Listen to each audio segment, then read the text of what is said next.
Hello, my dear students, my well-wishers, my viewers, everyone. This is your own Dr. Ranjan Sinha, your RK sir. I welcome you all in my classroom, in your channel, RK's Academy Zone.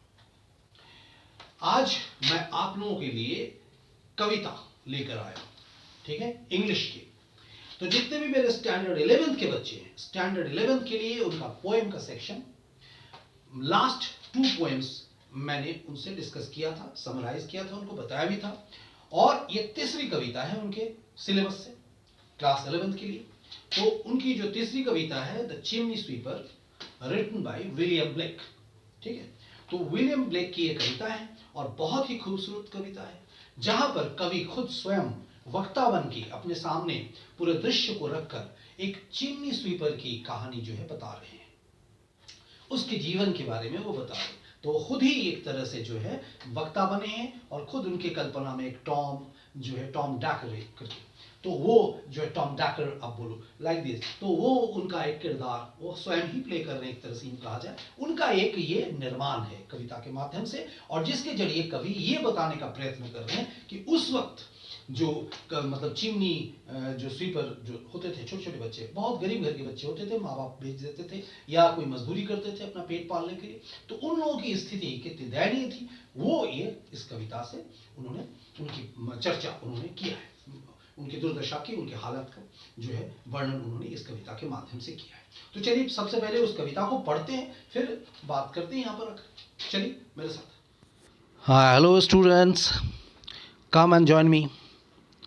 चलिए, मेरे जितने भी standard 11th के students हैं, आज हम लोग आमने सामने बैठकर इंग्लिश के जो हैं एक पोएम देखेंगे। तो उनकी अर्लियर 2 पोएम्स जो हैं, 2 पोएम हमने डिस्कस किया था इसके पहले, है ना। आई थिंक 2 पोएम्स तो हो गया था शायद।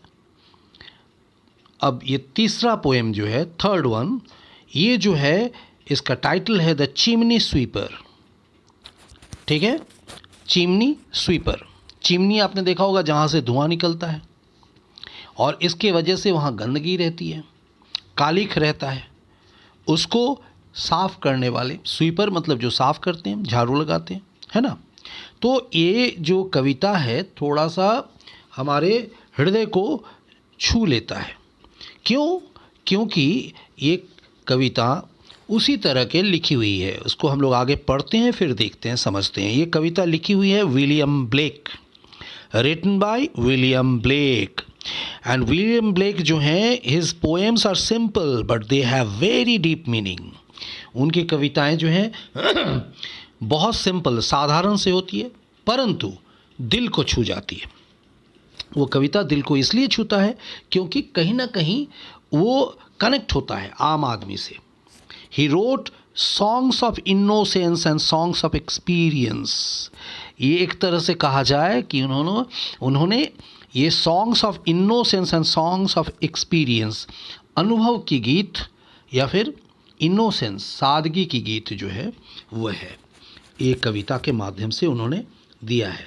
एक्चुअली इसको अगर यूँ कहें कि इसको हम लोग क्यों बोल रहे हैं, he wrote songs of innocence and songs of experience, अनुभव का गीत क्यों है? Both the songs deal with certain themes from 2 different angles, यानी 2 अलग अलग कोनों से इसकी वर्णन जो है मिलता है, अलग अलग दिशा से। यानी एक तरफ से अनुभव प्राप्त होता है और दूसरे तरफ से इनोसेंसी यानी सादगी। और यूँ कहा जाए तो विलियम ब्लेक की ये जो कविता है द चिमनी स्वीपर, ये एक्चुअली मतलब is taken from songs of innocence. ये जो उनकी ही एक ये थे सॉन्ग्स ऑफ इनोसेंस, उसी से लिया गया कुछ अंश है ये कविता। In the 18th century, small children were employed to sweep chimneys covered with soot inside, and it was a dangerous work. Some children were trapped or burnt inside them. कभी कभी ऐसा होता था कि यहाँ पर एक थोड़ा मतलब मैं जेस्ट बता रहा हूँ कि यहाँ क्या होता था कि चिमनी ये एक्चुअली अनुभव पर आधारित है। कवि ने, वक्ता यानी कवि यहाँ जो है, उनका ये कहना था कि उस समय 18th सेंचुरी के आसपास वहाँ बच्चे जो थे वो चिमनीज़ में काम करते थे और उनकी हालात जो था, कंडीशन जो था, बहुत दयनीय होता था, क्योंकि उस कालिख के अंदर, उस ढके हुए जगह में उसको काम करना पड़ता था और बहुत डेंजरस, भयावह काम होता था, भयानक काम होता था। बहुत सारे बच्चे ट्रैप्ड हो जाते थे, बर्नट हो जाते थे, यानी उसके अंदर जल जाते थे, है ना। डेंजरस वक्त था वो। तो देखिए, इसके समरी को थोड़ा सा हम लोग मतलब हल्के से छू लेते हैं पहले, उसके बाद चलेंगे लाइन बाय लाइन। यहाँ एक किरदार है इस कविता में जिसको हम कहानी के रूप में, यानी समराइज करके आपको पढ़ाएंगे। ये कविता का जो सारांश है वो बताने की कोशिश करूँगा मैं आप लोगों को। तो यहाँ एक दिखेगा आपको टॉम, स्मॉल चाइल्ड, और वो स्मॉल चाइल्ड जो है वही एक्चुअली वक्ता बन के, यानी कवि वहाँ खुद को टॉम के जगह में रखकर खुद वक्ता बन के चिमनी को साफ करने वाले जो बच्चे रहते उनकी दुर्दशा के बयान यहाँ जो है कहानी बता रहे हैं, जिक्र कर रहे हैं। तो टॉम वही एक छोटा सा बच्चा है जो चिमनी स्वीपर है, और his mother died and his father sold him. उसकी माँ कम उम्र में मर गई थी और उनके पिता ने एक तरह से कहा जाए यूँ कि बेच दिया था यहाँ पर उसको लाकर काम काज करने के लिए। और he is employed here to sweep chimneys. वो चिमनी साफ करने के लिए, बहारने के लिए ही रखा गया था वहाँ पर। ठीक है, अब आगे जो बात है उसको हम लोग यहाँ कविता को पढ़ते हुए देखेंगे। देखिए, स्टैंजा वाइज हम लोग पहले पढ़े इसको। बहुत खूबसूरत कविता है विलियम ब्लेक की, समझने की कोशिश करेंगे आप लोग। When my mother died, I was very young, and my father sold me while yet my tongue could scarcely cry, weep, weep, weep, weep. So your chimneys I sweep, and in soot I sleep. यानी when my mother died, जब मेरी माँ मतलब गुजर गई, मर गई थी, आई वॉज वेरी यंग, मैं बहुत बच्चा था और इतना छोटा था, and my father sold me while yet my tongue could scarcely cry, weep weep weep weep. मतलब छोटा बच्चा था और उस तरह से जैसे कहा जाए कि मेरा जो जुबान उस वक्त यूँ था कि मेरी आयु कम थी और उस वक्त मैं ज़ोर से ढंग से रो भी नहीं पाया, अच्छे से रोना भी मेरा नहीं आया कि मुझे वहाँ बेच दिया गया, कि मैं वहाँ काम करने के लिए बैठ गया। और काम क्या था? I sweep in soot I sleep, कि मैं वहाँ बहारने का काम किया चिमनीज़ का, और उस गंदगी में, उस कालिख में मुझे सोना पड़ा। तो मेरा बचपन तो उसी वक्त खो गया, मेरा बचपन तो कहीं ठहरा ही नहीं। ये वक्ता, ये एक्चुअल कवि खुद अपने आप को वहाँ टॉम बनकर ये बात वो कह रहे हैं। मतलब उस जगह में अपने आप को वक्ता बनाए हैं, और सॉरी टॉम नहीं, वहाँ वो इस चीज़ की व्याख्या कर रहे हैं, बता रहे हैं वहाँ की जो कहानी। यानी वहाँ पर वो खुद क्या है, वहाँ एक तरह से यूँ देखा जाए, बाकी जो अभी इस किरदार में वो लाएंगे, बताएंगे बच्चे के बारे में, वो एक तरह से उनका अनुभव है। कवि का वर्णना जो है यहाँ पर वो अपने अनुभव को सामने रखते हुए, और उन बच्चों की जो दुर्दशा, जो इनोसेंसी, यानी जो वहाँ पर उसकी सादगी, बच्चे कैसे ठहरते हैं। बच्चे को अगर किसी चीज़ में मन बहला दिया जाए तो बच्चे बहल जाते हैं, फिर उसको उस काम में लगा दिया जाए, फिर वो हंसते वो काम करते हैं। तो बच्चे के साथ ये होती है। तो बच्चे के एक तरफ सादगी भी दिखाई देता है, और जो कवि वहाँ वक्ता बन के खड़े हैं, जो लिख रहे हैं अनुभव से, वो उनकी एक तरह का अनुभव है कि वो समझ रहे हैं उस समय चिमनीज में बच्चे जो काम करते थे उनकी स्थिति कैसी थी। There is little Tom, Tom Dacre जिसको बोले, ठीक है। तो वहाँ टॉम डकर जिसको बोले, तो वो एक छोटा सा बच्चा वहाँ था, who cried when his head that curled like a lamb's back was shaved, so I said.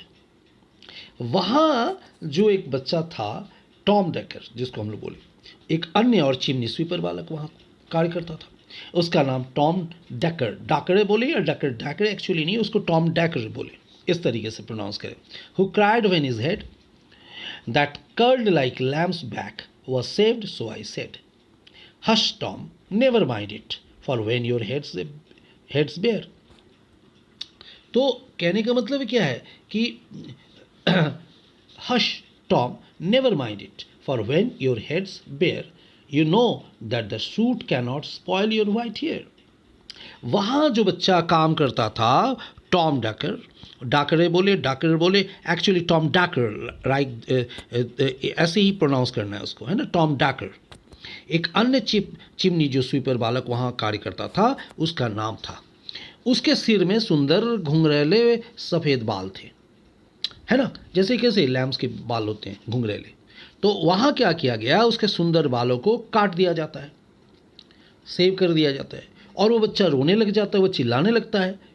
तो जो वक्ता यानी या कवि जो देख रहे हैं, देखकर वो क्या कहते हैं, वो कवि अपने आप को रख के बोले एक अलग टॉम के लिए कि देखो इसमें रोना नहीं है, क्यों रो रहे हो तुम, आप क्या करोगे रोकर, ये तुम्हारे सिर पे बाल नहीं है, तुम्हारे बाल सफ़ेद सफ़ेद हैं, इस चिमनी में काम करोगे, इस गंदगी में काम करोगे तो तुम्हारे बालों में जो सुंदर घुंघरेले बाल है उसमें कालिख लग जाएगी, और अभी अगर तुम्हारे सर पे कोई बाल नहीं है, तुम्हें सेव कर दिया गया है, तो ये चिमनी का कालिख भी तुम्हारे बालों को कोई हानि नहीं पहुंचा सकती है।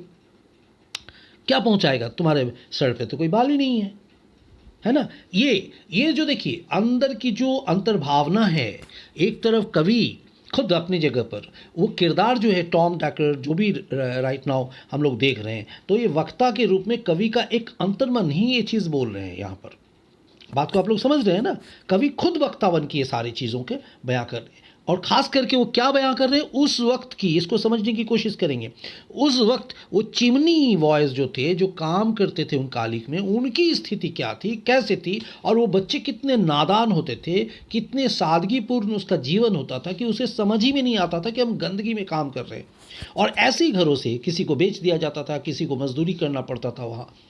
तो क्या है, उनकी हालत बहुत दयनीय था। अब आगे चलते हैं। And so he was quiet, and that very night, as Tom was sleeping, he had such a sight that thousands of sweepers, Dick, Joe, Ned, and Zack, were all of them locked up in coffins of black.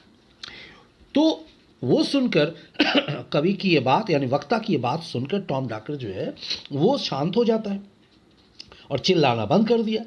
लेकिन उस रात जब Tom गहरी निद्रा में सोया हुआ था, गहरे नींद में सोया हुआ था, उसने एक भयानक सपना देखा। और सपने में क्या देखा कि डिक, जो, नेड, जैक एवं हजारों ऐसे चिमनी स्वीपर हैं, ऐसे बच्चे, उनकी दयनीय स्थिति, वो क्या कर रहे हैं, चिमनी स्वीपर का कार्य करते देखा उन्होंने उनको।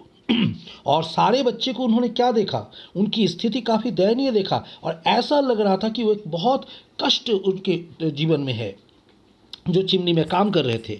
और उस भयावह दृश्य को देखकर वो काफ़ी दुखी हो गए, और उनको ऐसा लग रहा था कि वो एक ताबूत, जिसमें कॉफिन बोलते हैं, उसको क्या बोलते हैं, ताबूत, जहाँ शव रखे जाते हैं जिसके अंदर, तो ऐसा लग रहा था कि वो जैसे वो हमारा ये चिमनी का जगह जो है, कॉवर्ड प्लेस जो है, जस्ट लाइक ताबूत, यानी उस ताबूत की तरह क्या है, उस कॉफिन की तरह है, जहाँ ये सारे बच्चे क्या है इकट्ठे बंद कर दिया गया है, लगता है किसी ने, उस कालिखों के बीच, उस कालिख के बीच, अंधकार के बीच वे लोग बंद हो चुके हैं।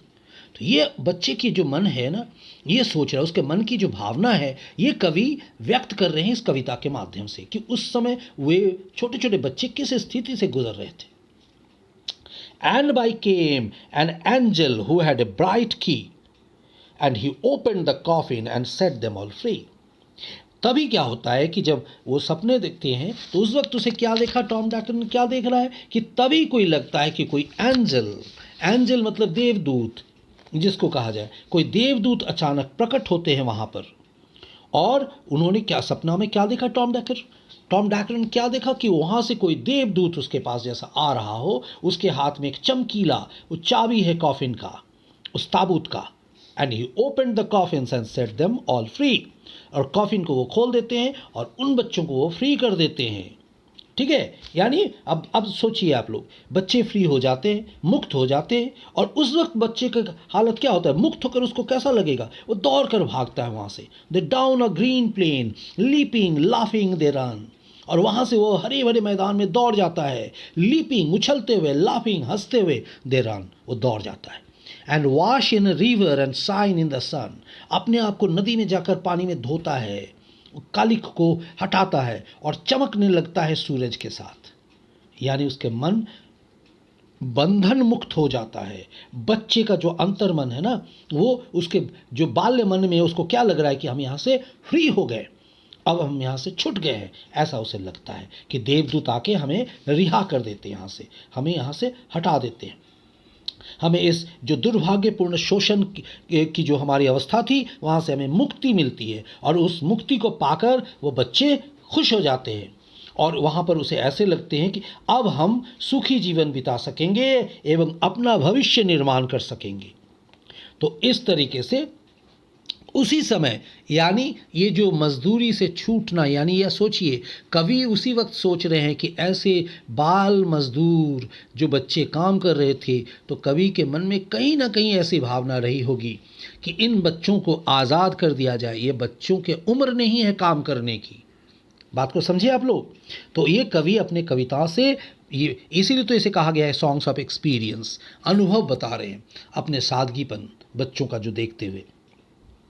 अब आगे चलते हैं। Then naked and white all their bags left behind, they rise upon clouds and sport in the wind, and the angel told Tom if he would be a good boy, he would have God for his father and never want joy. उसी वक्त उसे ऐसा लगता है, जो Tom डैकर जो थे उसको बताते हैं, शायद कोई देवदूत वहाँ खड़े, क्या बताते हैं, उन जो चिमनी के जो सुपर बच्चे जितने भी काम कर रहे थे, चिमनी के कठोर कार्य से मुक्त हो गए, वो अब वो प्रसन्न चित्त हैं, खुश हैं।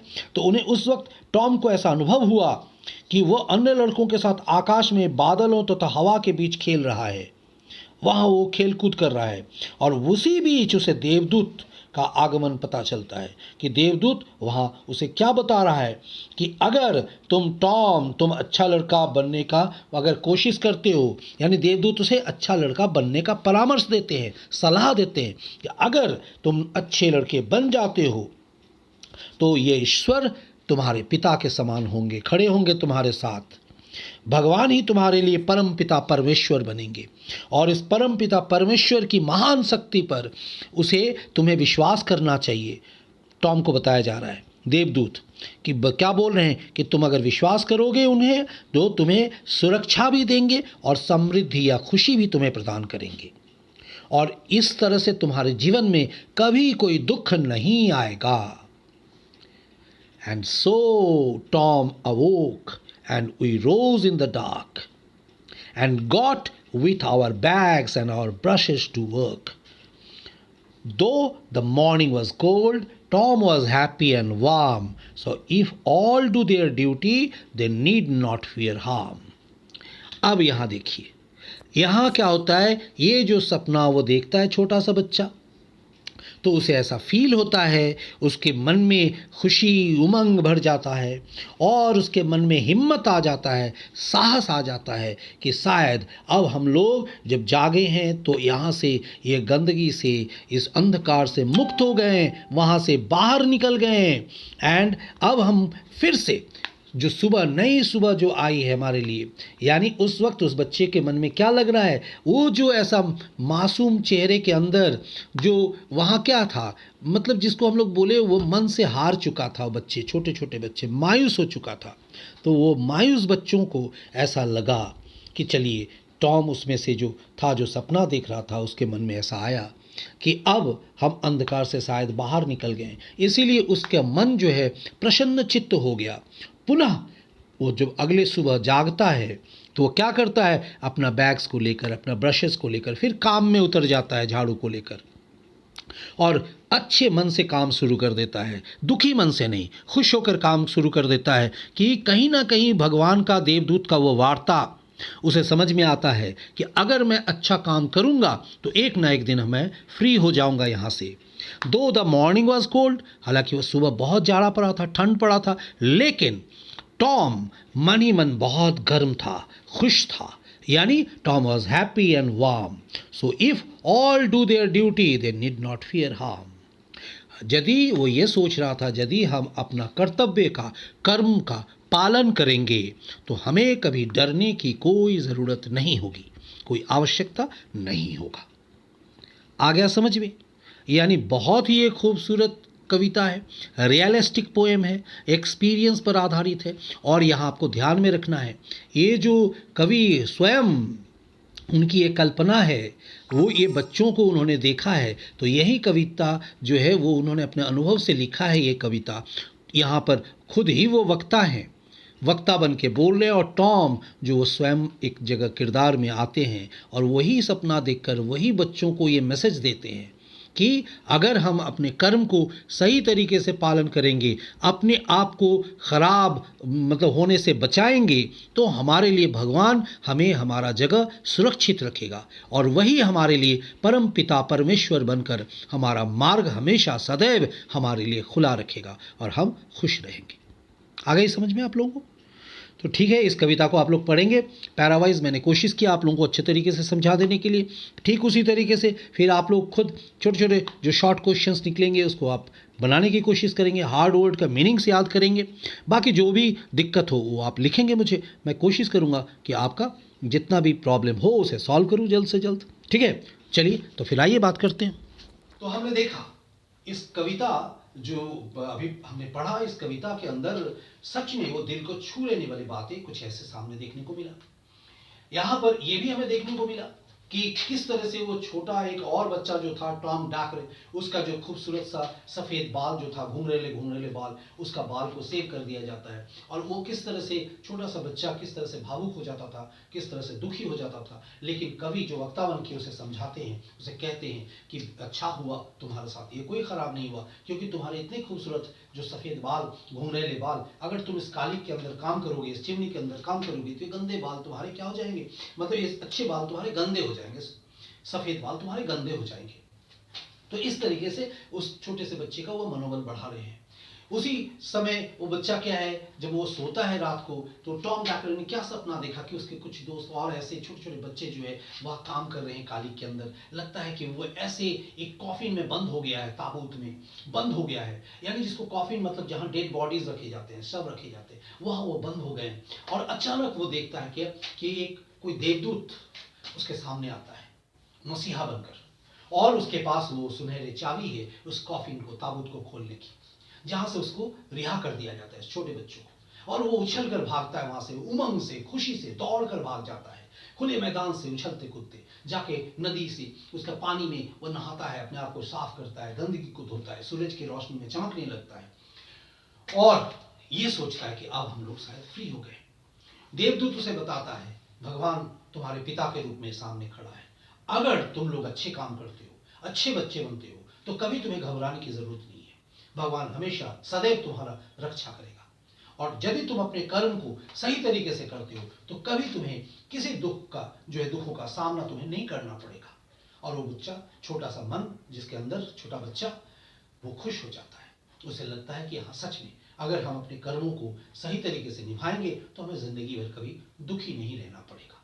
ये था आज की कविता, है ना। मेरे ख्याल से मुझे तो ये कविता पढ़ाते हुए बहुत खुशी हुई, बहुत अच्छा लगा, आपको भी शायद अच्छा लगा होगा।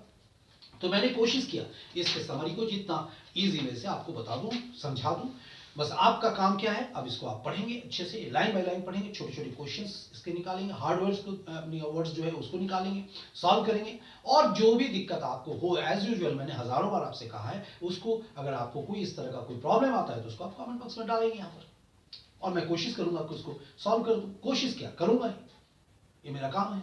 और साथ में सिर्फ एक चीज, आप लोगों को जल्द से जल्द मेरे साथ यहाँ इकट्ठा होना है, क्योंकि समय, टाइम इज टिकिंग अवे। मेरे पास बहुत सारा काम है, बहुत सारा चीज को लेकर मैं एंगेज रहता हूं हमेशा, लेकिन वक्त निकालकर मैं रेगुलर ये कोशिश कर रहा हूं कि हर दिन आपके लिए मैं वीडियोस छोड़ूं, बनाऊं, इस उम्मीद से कि आप मेरे पास जमा हो जाए। तो मेरी कोशिश जो है वो सार्थक तभी होगा जब आप मेरे साथ इकट्ठे आ जाएंगे, भारी मात्रा में आएंगे, और मुझे लगेगा हाँ इन बच्चों को पढ़ाकर मैं खुश हो रहा हूँ, इनको कुछ सिखा पा रहा हूँ।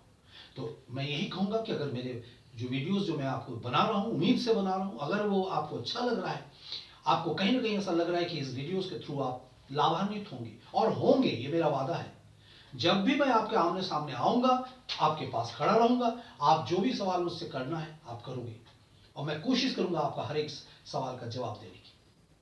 ठीक है, तो आप आ जाओ, और अगर आपको पसंद हो तो आप इसको, फिर मैं वही कहूँगा, इसको लाइक करो, इसको शेयर करो, सब्सक्राइब करो, ताकि मैं आपको पकड़ सकूं और आपके साथ अपना जो ये लक्ष्य की तरफ बढ़ना, जो यात्रा मैंने बनाया है, वो मैं सफलतापूर्वक पूरा कर सकूं। ठीक है, तो आज के लिए इतना ही, फिर मिलते हैं दूसरे क्लास में। तब तक के लिए याद रखिएगा, अपना हेल्थ जो है हमेशा, हेल्थ इज वेल्थ, उस पर ध्यान दीजिएगा, ये कथन कभी नहीं भूलिएगा। और पढ़ाई रेगुलर करना है।